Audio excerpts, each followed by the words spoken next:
How to fix no such interface supported on your Windows 11. Hello everyone, and let's get started.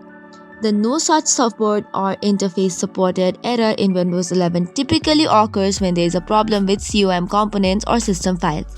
So here are some steps to troubleshoot and potentially fix this issue. To get started with, open command prompt and run it as administrator. First of all, run sfc scan now. For that, the command is sfc/scan now and press enter. Let the system file checker scan your system for corrupted or missing system files. If an issue is found, it will attempt to repair them automatically. Similarly, the next one is running the DISM tool. For this as well, you have to open your command prompt and run it as administrator.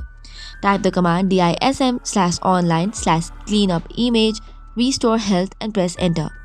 This will check for component store corruption and repair the Windows image if necessary.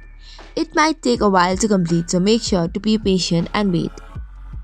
Similarly, for the next step, open regedit or registry editor.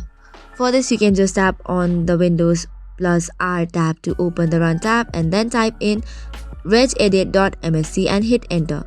Now you have to go to the location HKey classes, root/interface. Right-click on the interface and select on permissions. Ensure that the administrator and your user account have full control.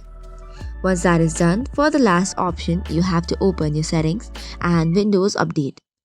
Make sure that your Windows is up to date with the latest features. Additionally, you can also check or move on to perform a system restore if the issue persists. It is usually available on the system restore option in the start menu. You can just tap on the restart button and you're good to go. So that's all for today's video. For more such contents, do not forget to hit the like and subscribe button.